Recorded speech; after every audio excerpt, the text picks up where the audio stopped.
Everybody, welcome to the show. We got a great Friday show for you guys. I'm your host, Jeff Waldorf, of course, around the nation, right here, TYT Nation. Boy, let's get to it. We've got a lot of really fun stuff today. We've got some good news stories. Then we have an interview mid-show. Well, okay, about a quarter into the show, I should say. We're gonna talk to the man that is going to take on Claire McCaskill in Missouri. So that's going to be a great interview. Looking forward to that. We do have California and single payer. We have the Climate Alliance. The Climate Alliance. They're states that are banding together to try to do something about climate change in the wake, of course, Donald Trump pulling out of the Paris Climate Accord. Then, of course, I'm going to take on Hillary Clinton. More Hillary Clinton stories. Stop. Just stop and go away already. But no, I got to do it. I got to talk about it. She's now throwing everybody under the bus for her loss, and I can't let it go. I can't let it go. And apparently, neither can she. We have that, and then finally, of course, we have the Prayer Patrol. Get ready, Louisville. Here comes the Prayer Patrol. Out to do something. I don't know. We'll talk about it.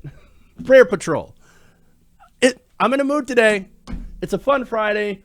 Let's get into it. And we'll start out with some good news. We'll start out with single payer. I'm excited. All right. Now, the California Senate just voted on Thursday to approve a statewide single payer healthcare system. So the Senate has voted. It has passed, mostly along party lines, with a vote of 23-14. So look, this is a first step. Okay, it's a first step. It's gotten through the Senate, but it turns out on this bill, it's not complete. There's a lot of work to do. So let me explain that. Now, this comes from Senator Bell Gardens, who is the bill's co-sponsor, saying that SB 652, that is the California single-payer bill, will establish a state-based universal care system and provide comprehensive care coverage to every single Californian. Now, he also said, the bill I know is a work in progress, and I know there's a lot more work to do. So what does he mean by a lot more work to do? Well, it turns out they don't quite know how to fund it yet. So that's an issue. That's something that needs to be ironed out. Okay, well, what kind of work do they have to do? Well, again, they have a lack of funding mechanism. They need about $400 billion for this bill. Now, the Republicans, of course, seeing this, well, they jumped all over it. They said, this legislature, this is Senator John Morlock. Oh, that sounds like an orc or something. Here comes the Morlock, coming to take your single payer away. I'm in a mood. He says, this legislature believes it can fund a $400 billion bureaucracy. It seems glib to me that it's a work in progress. I don't know how we complain about Washington, D.C. making changes to healthcare and saying they're vague when we're vague. I see this as being on the wrong road, heading right for a fiscal cliff. Fiscal cliff. That's funny. That's funny. Yeah, that's real funny, Morlock. All right. Now, here's the thing, right? Turns out when you want to cover everybody with healthcare, it's going to cost some money. Yes, this is not a cheap thing. This is not a free thing. It's not free healthcare. This is taxpayer-funded healthcare for everybody, universal healthcare. Now, Republicans are like, they're not even going to pay for it. No, you do pay for it. You're paying for it through your taxes, and yes, some of those taxes will come from the rich. Now, as far as paying for this piece of legislation, there's a couple of ideas floating around. Now, the Senate Appropriations Committee staff said that the funding could come from a 15% hike in the state payroll tax, essentially doubling it from what it was now. So, look, that's payroll tax, right? So that's what you get from your paycheck. That's 15%. Ooh, that might not be very popular, okay? That's probably going to get a lot of pushback from a lot of taxpayers. Now, even though that there will actually be savings to offset from no longer having to pay for healthcare deductibles and premiums and co-pays and things like that. Okay, stuff that having a single payer system actually eliminates. Now, the bills, there's another idea, and this one's, I think, a better idea, more progressive idea. The bill sponsors and the largest institutional supporter, the California Nurses Association, released an analysis on Wednesday that said that single payer would actually cut coverage costs by $60 billion from the current system and could be paid for by raising two taxes by 2.3% each. Two different taxes, 2.3%. So that's much better than the 15% payroll tax, which mostly comes from people who get a paycheck for a living, the middle class.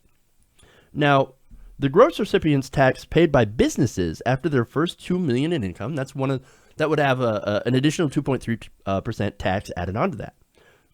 Anywhere over $2 million in income. So again, that primarily affects business owners. Now, you would also have a similar size increase in the sales tax. Now, a lot of people might be like, whoa, you're hitting the sales tax. That is regressive. We can't do that. That's going to hurt people when it comes to food and housing and utilities. Well, don't worry. There's an exception built into this with an exemption for those necessities for food, housing, utilities, and other services. So it wouldn't actually be a sales tax on things that you need, just a sales tax on things like luxury goods, like another television or something like that. A 2.3%. Interesting. Now, this analysis said that those combined revenue streams would raise an estimated $400 billion annually to pay for universal coverage under a single-payer healthcare system. Now, you might be like, wow, that raises a lot of money from those two taxes. Well, that's still a lot of money, though. I mean, God, well, how much do we pay now? Well, Californians right now spend about $370 billion annually in the insurance-dominated system. Now, that system leaves 40% of the state's population underinsured or completely uninsured. So, look, they already pay almost $400 billion. You get rid of the state insurance plan, or not the state insurance plan, sorry, the private insurance plans. Get rid of them all. And then institute this single-payer healthcare system paid for by the extra 2.3% tax on sales tax for non-necessary things, and on business tax raising or making over $2 million. Then you can immediately pay for this. Now, according to Robert Pollin led the study for the CA Nurses Association. He says that most businesses, while there is that tax, and businesses might be like, oh shit, dude, that is an extra 2.3% tax on me? But we already offer health insurance, and that's going to cost us more money on top of that? No. Most businesses will actually save money into this because they'll no longer be paying for their health care. That's what they mean by universal health care. Businesses will be freed from having to offer health care to their workers. That's actually a good thing. Now, they said that even with the proposed gross receipts tax exempting the first $2 million, typical California businesses employing 10 to 19 people would see costs fall by 13.8%. So look, conservatives will talk about, man, you're gonna kill these small businesses with these taxes. Well, it turns out the smaller your business is, the more you actually save under this plan. Very interesting. Now, the businesses employing 20 to 99 people would see costs fall by 6.8%. Businesses employing up to 500 people would see costs fall by 5.7%, and the 500 plus businesses would see costs fall by just 0.6%. But overall, did you see a price increase in there at all? I didn't see a price increase. It turns out all these businesses in California will actually save money under this universal healthcare plan because, again, they don't have to pay for their employees, health insurance costs. Well, that is a win-win. Everybody gets health insurance, and the businesses save money overall. So it sounds pretty good. Now, right now, the California Senate hasn't figured out quite what to do, which direction it wants to go. Now, most Democrats, they voted for this, and they agreed that while the bill is incomplete as it is, that this issue, the issue of universal health care, was actually too important to stop. And look, I agree. Now, the nation, I believe, is heading towards a single-payer healthcare system. if California works out and they figure out how to pay for it, and they use the best way to pay for it, which I believe is option B, and not just raising payroll taxes, well, if they do this, then this could actually be a model for the nation. Now, one of the Democrats that voted for this is Senator Bob Hertzberg. Now, he said, quote, "Of the current bill, I see a zillion holes in it, but I'm going to vote for it today because I think at the end of the day, this question is worth debating. At the end of the day, we are a legislative branch of government, and our job is to deliberate. Our job is to ask hard questions. Our job is to take a look at what is coming at us and try to figure it out." And the message to those people who say we're irresponsible, mainly those of the Republicans, of course, I tell you, do not judge us based upon a vote in the day. Judge us upon our work at the end of the day. And so, again, the Republicans encountering this, they have your standard Republican health insurance industry talking points. Let me give you an example. This bill is written will force people out of their current healthcare system and embrace a purely governmental run system. Oh my God, socialism, that's so scary. No, it turns out that over 54% of Democrats, according to an April Politico Morning Consult poll, support a government-run single-payer system. And overall, around 60% of Americans support a single-payer healthcare system. You actually have a lot of independents that are also in favor of single-payer. And obviously, you still have a minority of Republicans, but it's a sizable minority of Republicans that are actually in favor of Medicare for all. So, Stone continues. For those, this is Jeff Stone. He says, for those constituents that have Kaiser, if this law gets passed, Kaiser said at the committee hearing that they will close their doors here in California. Aetna will leave. HealthNet will leave. Blue Cross, Blue Shield, nonprofit hospitals. So much for freedom of choice. Oh, boo-hoo. Oh, the health insurance companies. They're just going to take their ball and they're going to go home. Well, you know what? That's the whole point. We're not, if you vote for single payer, you're telling the health insurance companies to get the hell out of here. We don't need you. We don't need your high prices.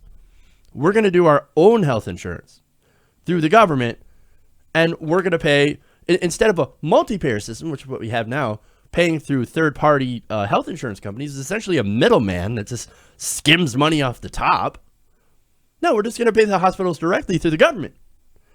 That makes it more efficient, less bureaucracy, more efficient care. So, yeah, who cares if those health insurance companies are gone? What kind of choice is that anyway?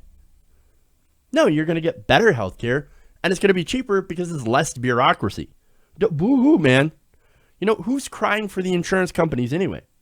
Oh, right. It's the politicians that get the bribes from the health insurance companies. Those are the only people that are crying about Aetna leaving. For everybody else, they don't give a fuck. Get out of here. Get out of here, health insurance companies. We don't need your bullshit. We don't need your extra surcharges for advertising fees and CEO paydays. Not interested in that anymore. All we want is the health care that we pay for. That's it. All we want is the health care that we paid for. And right now, the United States, we pay more than any other industrialized modern country in the OECD for our health care. And that's because we have a for-profit model. So, look, the Democrats, they're still stressing. Work in progress, work in progress. Because, hey, look, I'm going to borrow a phrase from Donald Trump. It turns out healthcare is actually kind of complicated. So it means you want to do this right the first time. And we've never tried single payer here in America. And if it's going to be in a model for the rest of the country, you want to make sure that it launches smoothly, as smooth as possible. You remember the Obamacare rollout. It was a disaster. So you want to make sure that you launch this and that it launches smoothly and that it does what it's supposed to do. So, as its supporters have said, this is according to Senator Stephen Glazer, as its supporters said, it's a work in progress. And for me, rather than rushing to pass it before it's complete, we should keep it here and finish the work. The voters will ultimately have to have a final say on this plan, or on any plan of this scope, because it conflicts with existing provisions in the state's constitution. My view is that we should finish the policy work pair it with real sustainable funding sources, and then we should be able to put it on the ballot in 2018. Now, whatever way that they choose to go, if they get it all right, if they get the funding right, this could be a big game changer. This could be the first domino to fall to get us to a national single-payer healthcare system. And that's what makes this a big, big deal. Look at what happened with marijuana. As went Colorado, so went Washington, so went California, and a lot of the other states that are legalizing medicinal marijuana as well. It's going to be the same thing with single payer. We just have to get past the one first spot, the one first sticking point, the one first state. And right now, that state appears to be California. So, all right. So let's get our, let's roll into our segment here. We're going to bring on Dustin here. And let me just do that.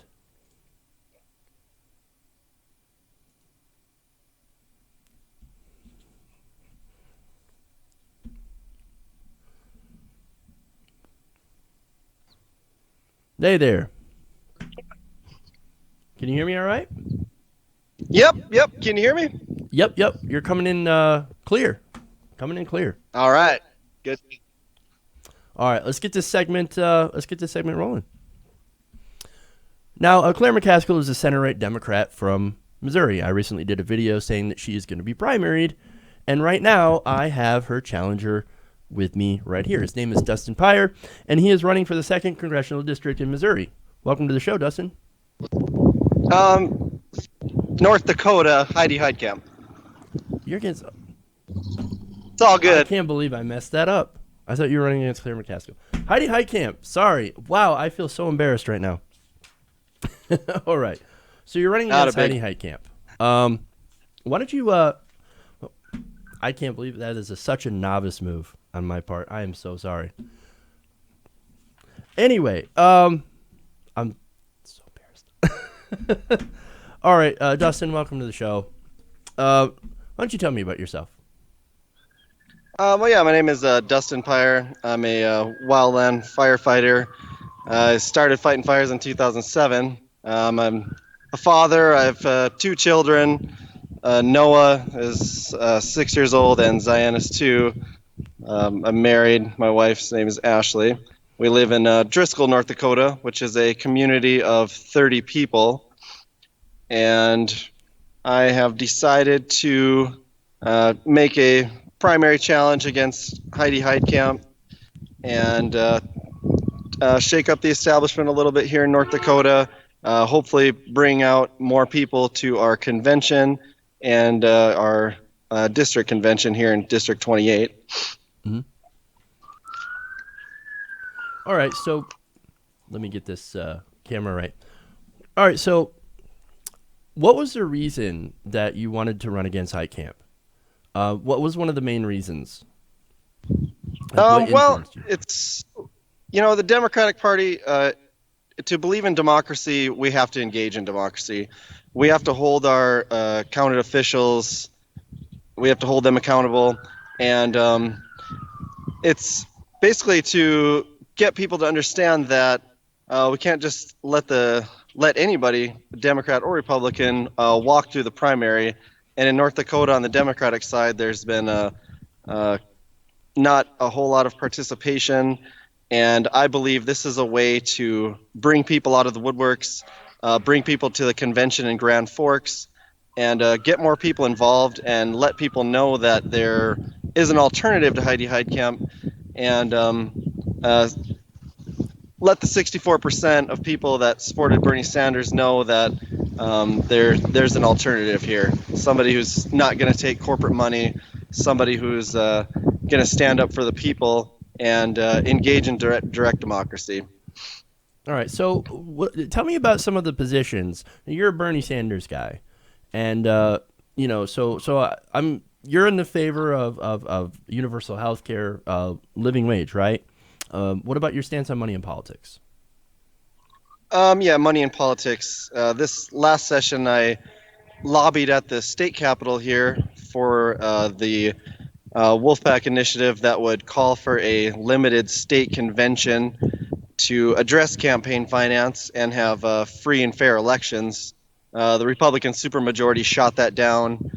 A person that I work with a lot is Marvin Nelson. He was the Democratic governor candidate. He brought the bill forward, and yeah, like I say, it got shot down. And it's time to let people know that there is a party, people within the Democratic Party that want fair and free elections, people that want to address the issue of campaign finance. When you have super PACs giving to both sides, and the heavy insurance lobby, the carbon lobby, and all these groups that are basically funding divide and conquer the people, it has to stop, and it has to stop somewhere. And we need somebody to stand up and go forward with this grassroots revolution within politics. Absolutely, man. Okay, so again, you're running against Heidi Heitkamp. So there's a lot of people that would say North Dakota, a progressive, somebody like Bernie Sanders or Bernie Sanders candidate, can't win in a place that's so conservative. Now, what would you say against that? Well, I'd say right now it's getting people engaged in the process. I don't think people understand that there's a district convention where all the districts will have a vote to see which candidate they get behind. There will then be a state convention, which we need the 64% that supported Sanders to come back and come to convention and Hmm. let the party know that the future of the Democratic Party in North Dakota is progressive. And if people say that progressives can't win in North Dakota, I say Bernie or bust. I say it's time to, what, if we're gonna play politics to where we want Republicans to vote for us or this and that, um, I don't agree with that. I think that we should stop wielding to the corporations and the lobbyists, like I say, and it's time to get people involved and get her done. Yeah. And look, to the people that say that Bernie Sanders is the most popular politician in America, it's kind of hard to push back against that and say, no, no, yeah, somebody who's backed by Bernie Sanders has no chance of winning anywhere. When we've seen in a lot of different races, and I've talked about these. For example, Rob Quist barely lost by 6 points. Guy in Kansas barely lost by 7 points in very, very heavily red Republican districts. And so, yeah, it is possible if the party would actually get behind those progressive values. So, when it comes to the party, how have you been received by the local Democratic Party? Well, it's not without its challenges, of course. The Democratic Party in North Dakota is a minority party.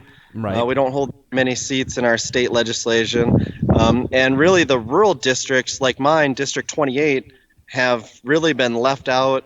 They haven't really been reached out to, and that's kind of why Bernie Sanders won, is because these districts are wide open, and the Sanders people just came in and took the caucus by storm last year. And I think that if those people, more of those people, because some of them have stayed, some of them have become chairs of their district, Mm-hmm. like myself. Some of them have stepped up to the plate.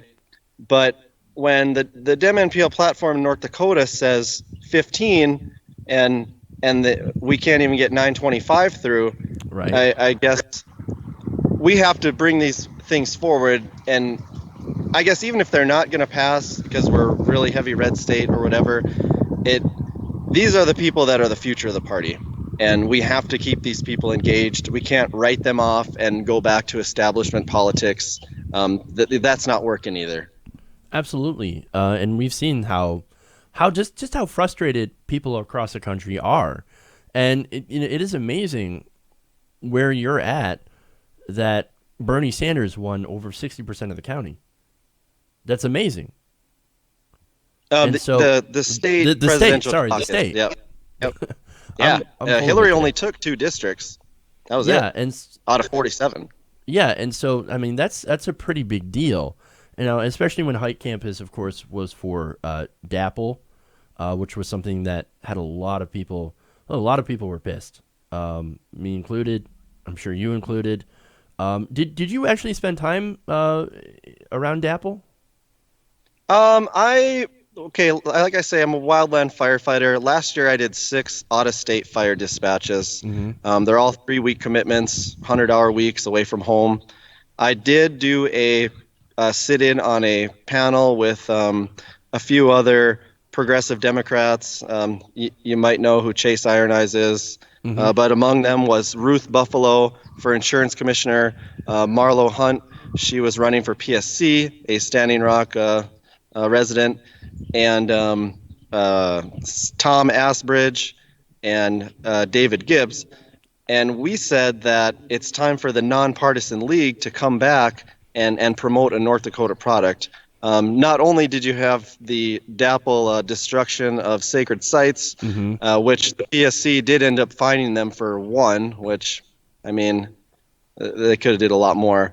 But you're losing out on any shot at long-term work in North Dakota. You're promoting the fact that this oil is going to be shipped overseas. Right. There were so many false misinformations on the whole project, and I did visit the camp. I only made it down there one time. I went through the police checkpoint and all that stuff, and it was very nice in September at the time that I went down, Mm-hmm. and I I applauded the effort. I wish that there could have been more organization Mm-hmm. because in North Dakota, believe it or not, we do not have voter registration. We're the only state that doesn't have it. And technically, all those folks that were down there could have changed their ID to a North Dakota ID, and they all Mm-hmm. could have came in and voted for progressive candidates. And I guess that my biggest issue was the Standing Rock or Sioux County, I guess it would be, only put out 900 votes. And I think we really need to reach out to these people and Mm-hmm. let them know that hey, that there are people that want change. There's so many people that just don't engage and realize who's actually running. I did a lot of door knocking up in Fort Berthold, and you wouldn't believe how many people on the Fort Berthold reservation did not realize that there were 9 Native American candidates who ran on the Den MPL last year. Wow. So, tell me a bit about the NPL, because this is something that's new to me. I'm not anywhere near close to knowing a lot about North Dakota politics. So, just explain what the nonpartisan league is. Okay, so real quickly, we could have an entire segment on this, but the Nonpartisan League was a group started by Arthur C. Towley in around 1918. Mm-hmm. He was a organizer for the Socialist Party of America, and they fired him, and he laughed as he walked out the door, and he went and created this group called the Nonpartisan League. Mm-hmm. He was able to shrink both parties, the Democrats and the Republican Party at the time, and he was able to do that through, I believe it was $3 contributions, which I mean is obviously a little different with inflation nowadays, Right. but a similar model that you may be aware of. And what they did was they created things. Sorry about that. They created things like a state-owned bank, the only one in the entire nation. Wow. And what that bank does is offers right now the lowest student interest rate in the entire country. They created a state-owned elevator and mill, and the reason why they created these 3 things is because the corporations were running the show, and the farmers weren't getting paid for their grain properly. They didn't have a safe place to keep their money because of corporate banks and things like that. So they said, you know what, we need to band together and we need to create these state-owned options. Now, Mm-hmm. they didn't force anybody to use the bank. They didn't force anybody to use these elevators, but they used them because it was the right thing and it was the best option out there at the time.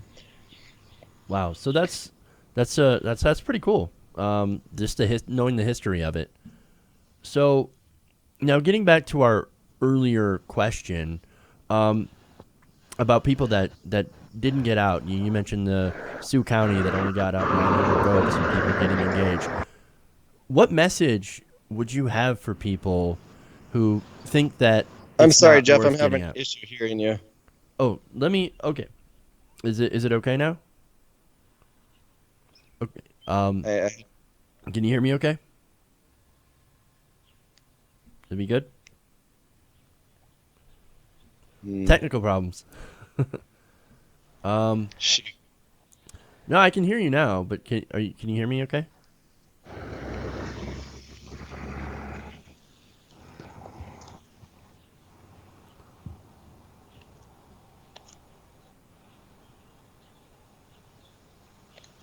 Dustin. So yeah, we appear to be having some technical problems. So Dustin, if you can hear me, let me know. Um, so we can because I got one more question for you.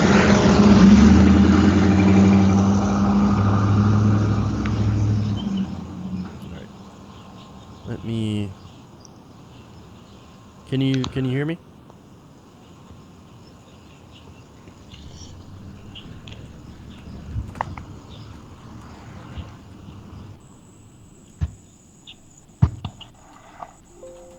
What now?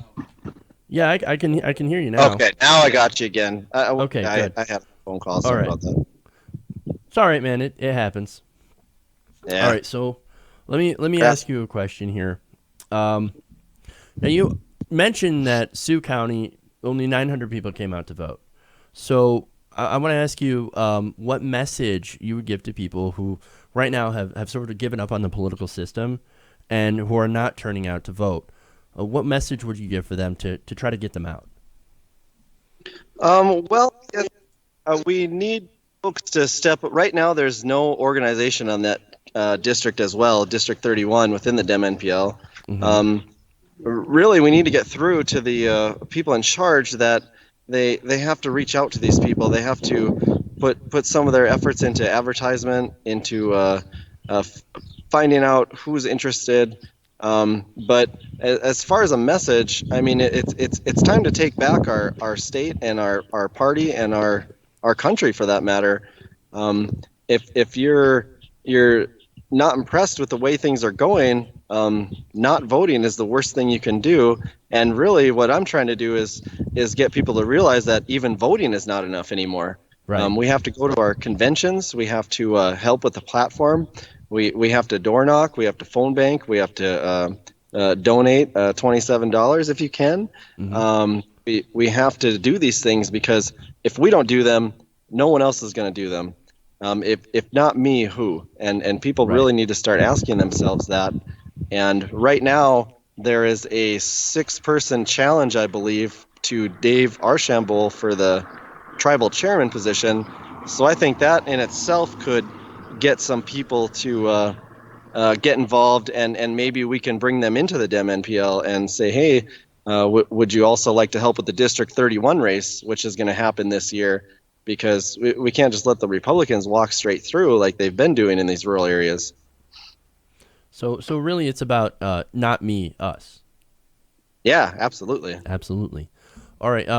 So how can people help out with your campaign? Well, right now we're kind of under construction with our webpage and stuff. Right now, I'm asking people to go to Dustin Pyre for United States Senate Nonpartisan League on Facebook. Connect with me that way. There, people are asking how to donate and where they can. And honestly, Jeff, like I was not expecting this big of a base right out the gate. Mm-hmm. I announced April 20th at my marijuana rally, and since then it's been incredible.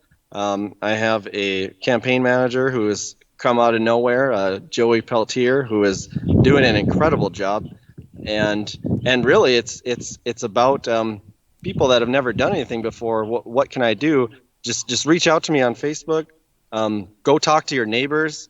Um, and see what we can get behind. But we're also trying to form ballot initiative committees to bring forward direct democracy for things that the Republican supermajority in our state doesn't agree with, like fair WSI for emergency responders, police and fire unions, the fight for 15, which is a pretty long debate here in North Dakota, um, marijuana reform Mm-hmm. that includes expunging previous criminal records, and I think that's going to speak volumes to itself because we can't be playing lip service anymore either. I mean, I can sit here all day and tell you I'm for marijuana reform, but when I actually get on a ballot initiative committee and go and collect the signatures to do it, and you walk into the voting booth and see that, I think that's going to have an impact on its own, and we need to find people that are willing to help with these issues.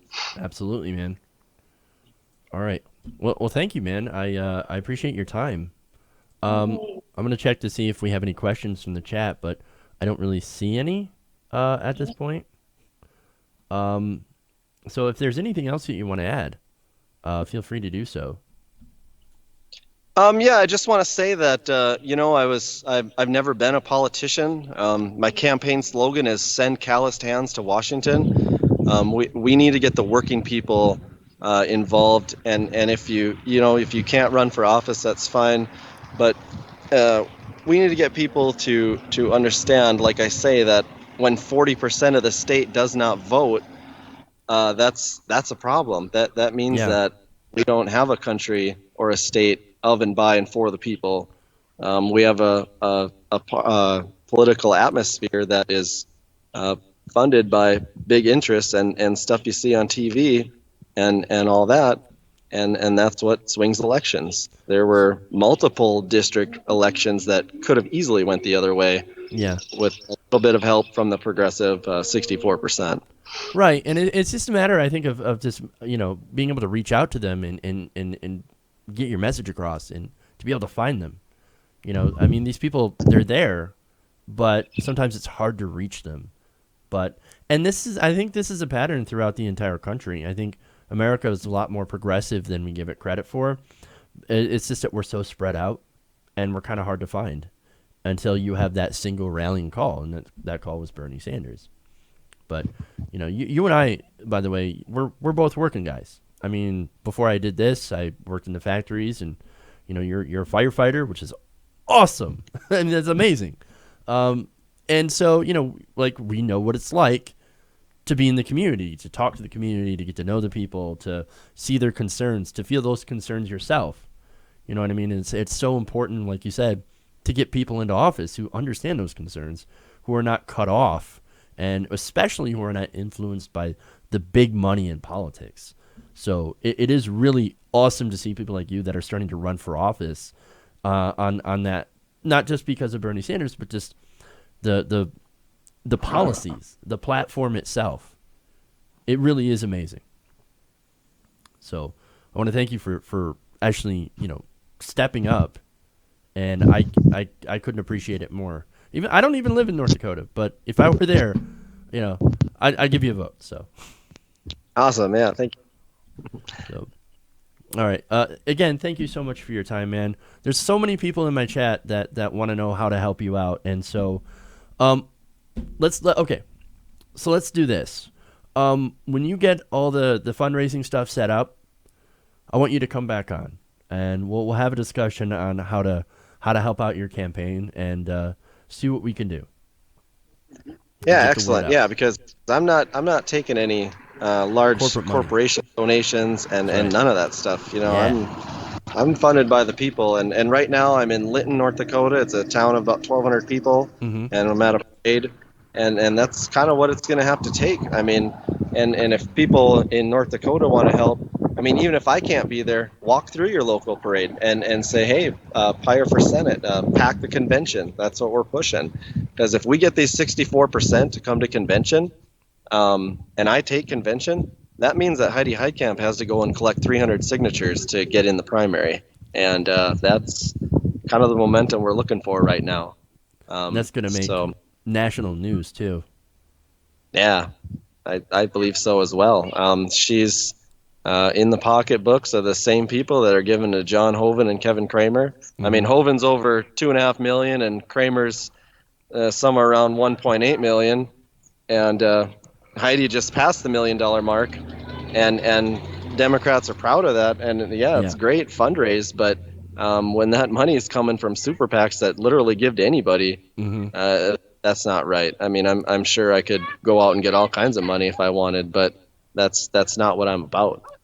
Right, and I assume some of that money would likely be coming from oil companies as well that she's collecting. So things like Trans Canada and the other Yeah, companies that backed she has Apple. expressed repeated support for Keystone Pipeline, Yeah, which is a pipeline again that's not going to put our dependence on foreign oil. Last I checked, Canada is a foreign country.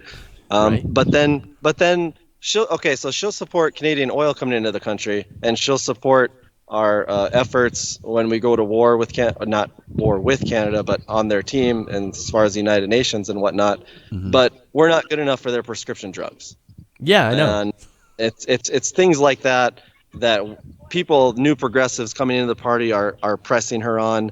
Um, I put out a video about her stance on Medicare for all, Medicaid for all, Hmm. and she thinks that we need to fix Obamacare and keep working within that system. And I can tell you that the people in North Dakota are not impressed when big government comes in and forces them to do something, and then takes their tax dollars and gives it to the corporations. Right. And then you wonder why the corporations turned around and raised the prices on everything 2, 3, 400%. I mean, it's Yeah, not good, man. absolutely. And I put it in just those words. It's not good. It's not good at all. It's not good for, obviously, the consumers. It's great for the corporations and great for the people that they give that money to, the politicians. So the politicians and their donors, they always make off with the money, man, and that's what you're there to stop. And Jeff, I'll say one more thing. According to the FEC rules, I can receive under $50 donations. I can receive them by mail or in person. So if you really would like to donate, please again go to Pyre for United States Senate on Facebook, Nonpartisan League, and I will make sure to get you my address and a way to connect with my campaign manager to receive those donations and make sure they're put to good use, so I can continue to uh, venture around the state and find these progressives and speak with them. We can throw that address in the description box of this video, so that we're gonna put up on YouTube. So Okay, everybody perfect. in North Dakota, man, if you want a progressive, this guy's it. This guy's the real deal. So check him out. Dustin Pyre on Facebook. All right. Thanks a lot, man, for joining me again, and best of luck in your campaign. I hope you come back when you've got all that stuff, when you got the website and stuff up and the donations. We'll have another discussion on how best you can defeat Heidi Heitkamp, bring progressive values to North Dakota. Absolutely, and thanks, Jeff, for having me on. I really appreciate it. And yeah, we're the more people that come out and let me know that they have a problem with Heidi Heitkamp, the more fuel goes into the tank, and the more we get the ball rolling. Like I say, we are working people. We are a Yep. true grassroots movement. I can't devote my 100% of my time right now, but as things move forward, we're going to be putting as much more effort as possible into this thing. So, All right. Awesome, man. Thank you so much. All right. Well, I'm gonna let you go, and we'll continue with the rest of the show. Thanks again for your time, man. You have a good thank one. you. All right. All right. So that's Dustin Pyre. Make sure to check out his campaign, support his campaign. All right. Let's see. Let's get to the. Let's take a quick break so I can reorient myself. So we'll be back in a second.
All right, we're back here around the nation. Jeff Waldorf here. So we're going to talk about. Got a couple stories that I want to do real quick here before the end of the day, and that is. Let's go to the Climate Alliance. Now, in the wake of President Donald Trump's announcement that he will pull out of the Paris Climate Agreement, the governors of California, Washington, and New York have agreed to form an alliance aimed at meeting the climate goals of course, of the United States would have had if we had stayed in the Paris Agreement. Now, the new coalition is called the United States Climate Alliance, and will serve as a way for states interested in dealing with climate change to be able to coordinate, according to these press release from some of these states. So now they're getting together. Donald Trump, pulls out of the Paris Agreement. Doesn't just pull out. That sounds terrible. And you don't want to be anywhere near that. So these three states decide to take it into their own hands, which is kind of an amazing thing, to go and actually try to continue reducing their emissions like they did under the Paris Agreement. Now, those three states make up about a fifth of the U.S. population and GDP, and they also produced about 11% of U.S. emissions in 2014. So that is not a lot, and it's kind of hardly just make a dent in this. But I do applaud them for doing something anyway. And I realize we can't just pull out. Donald Trump he intends to pull out, but it's actually going to take around 2020 until we're completely out of the agreement, which of course by then, if we have somebody with a brain in office, we'll be able to reverse it. But at the same time, that is an important distinction to point out. And so nonetheless, we are in the agreement, but since it is non-binding, now that a lot of states, since Donald Trump doesn't want to be in the agreement, he's like, well, we're just not going to do anything about it. That is a lot of the other states, but it's a lot of the other states except for, of course, the states of California, Washington, and New York. So they have joined this alliance of states that are going to honor the agreement, even if it's not binding, and of course, even if we do end up leaving in 2020. So this is like a long-term goal. Now, the good thing about this is that I am hopeful that since they are voicing their commitment to meeting these climate goals, that they will continue, that they will jump on board. These other states will jump on board to be able to meet those standards as well, because not every state in the union is okay with not, rolling back any progress on climate. There are a lot of industries that now depend on meeting some of these climate goals and expanding alternative energy, which will help create of course, a future where there is less carbon put into the atmosphere by these technologies, and will reduce those emissions over time. So it's actually, it's kind of a good thing. It's kind of a cool idea that they're getting together and they're doing what the federal government right now is refusing to do, and that's to honor the agreement that we're in until they're finished pulling out. So a lot of credit to California, Washington, and New York, and they have been on the right side of a lot of issues lately. So all credit to them, and let's hope it helps bring some other states into the fold, so we can actually do something about this climate catastrophe. Okay. So let's go to Hillary Clinton. Let's throw her under the bus. I know. Actually, you know what? Let's save that for Monday. Fuck it. We'll save that for Monday. We'll go to Prayer Patrol. Now, Matt Bevin is the Now, Matt Bevin is the governor of Kentucky, and he has a new idea on how to lower the growing crime rate in Louisville. Now, in a report last year, the LMPD released its violent crime report for incidents from January through April of last year. Now, the result, of course, of this report was disastrous. Since 2015, Louisville had witnessed 36 homicides in 149 shootings. The homicides represent a 44% increase from this point in 2015. And the shootings had a 39% increase from 2015 to 2016. So that seems to be a fairly big increase on both shootings and homicides. Now, luckily, Matt Bevin, well, he's got a plan to fix this. Roving prayer patrols. I shit you not. Bevin recently suggested a community meeting, according to WHAS, the Louisville ABC station, that volunteer groups between 3 and 10 people would adopt specific blocks and walk around them while praying.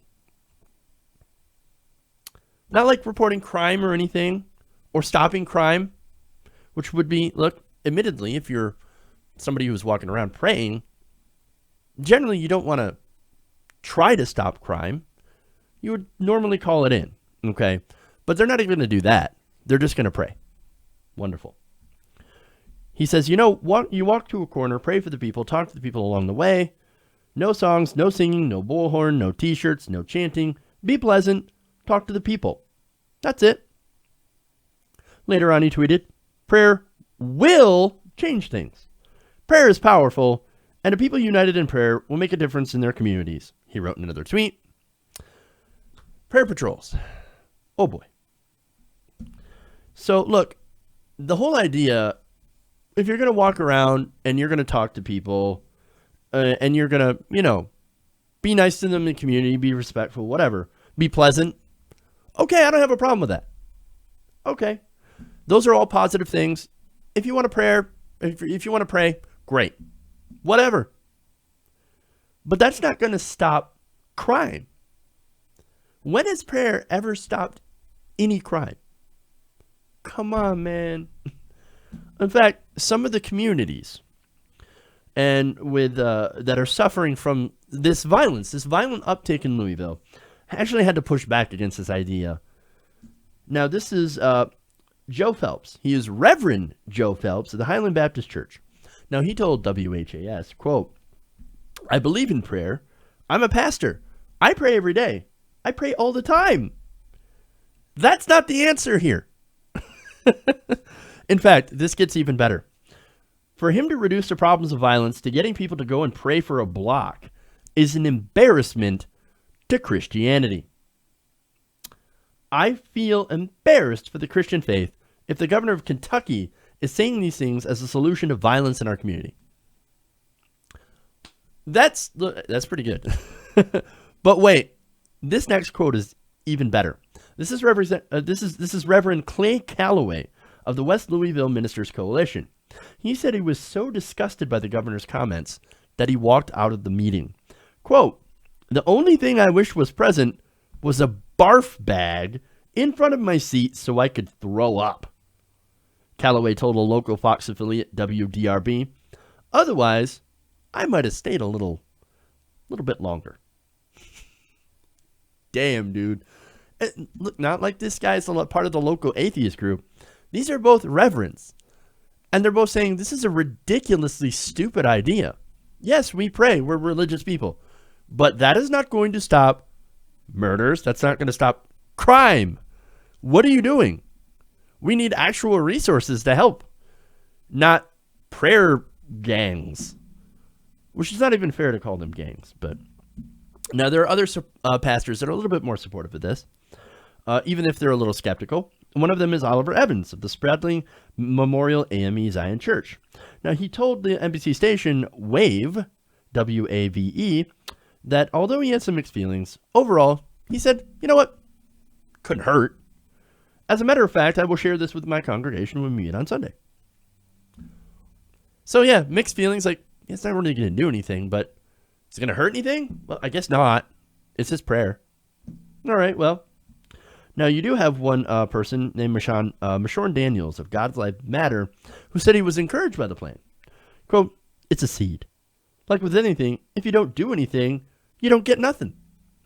Kind of like what I feel about prayer. But anyway, but if you apply something and the prayer is a seed, you look to see what happens from that. So that's why I support the idea. So basically, like, I don't know, it's better than doing nothing. But praying is doing nothing because there's nobody there. At least, look, that's my opinion. Obviously, there's a lot of people who don't share that opinion, but I don't think there's anything there, dude. What are you praying to? No, you're just talking to yourself. And if that makes you feel better, that's fine. Now you have Rashad Abdur Rahman, who was head of the city's Office of Safe and Healthy Neighborhoods. He told radio station WEKU that Bevin had simply oversimplified the issue. Quote, "It's unfortunate that he doesn't know what's been going on in the city. It's unfortunate that he hasn't cultivated the relationships locally in such a way that he doesn't know the people are already doing this work. They're already going around praying. He's not really in touch." Yeah, of course he's not in touch. The guy thinks that prayer is going to solve problems. Again, prayer, in my opinion, it makes people feel good, right? Makes you feel like you did something, but in reality, you really didn't do a whole lot of anything. You didn't accomplish anything. Either God is not listening, or God is not really like a genie who's going to grant your wishes. No, it's either not listening, doesn't care, or doesn't exist. That's why nobody gets anything from prayer other than feeling a little bit better. So I think instead of doing prayer patrols, you can pray all you want. And that's fine. I don't have an issue with it. But instead of doing those prayer patrols, we could maybe, I don't know, try to solve the problems of poverty, drug addiction, and mental illness. Those are things that contribute to crime. And so the thing I think here is, and this is more about Bevin than about anybody else. Bevin, I think, considers crime to be that of an immoral person. And if you just pray for somebody, that'll get rid of their criminal impulses. That'll make them more moral, and therefore they won't do crime. Well, it turns out that's not correct at all. People who commit crimes in America are Christian, overwhelmingly. Not because Christianity is bad. It's because most of the people in America happen to be Christian. There's not some minority of, non-Christians that are committing all the crimes. No. We live in a Christian country. Not Christian country, like not that way, but with a country that is majority Christian.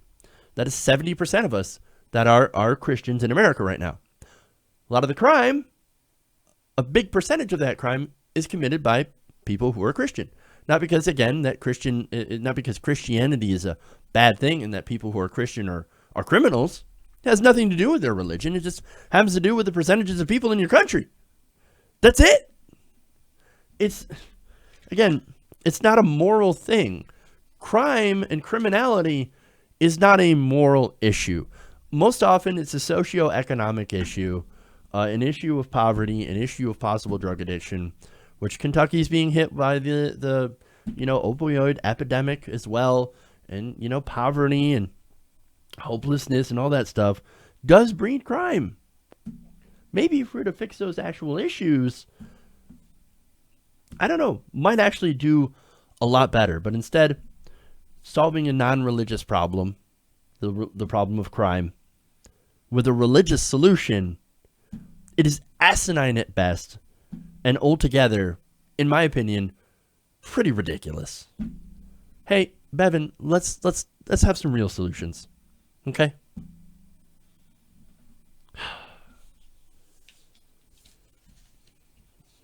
Okay. That's all I got for you. I'm going to save the Hillary Clinton story for Monday. All right. So that's it. Again, I want to thank Dustin Pyer for being on the show. We will have some links up in the description of the video that we put up online. I feel really bad for saying the wrong state, but it is what it is. So, anyway, we'll see you on Monday. You guys have an awesome weekend. We'll have a great story. We'll have a great show. So we'll see you then. Have an amazing weekend. And remember, love you guys. And change, it begins with you. Good night, TYT Nation.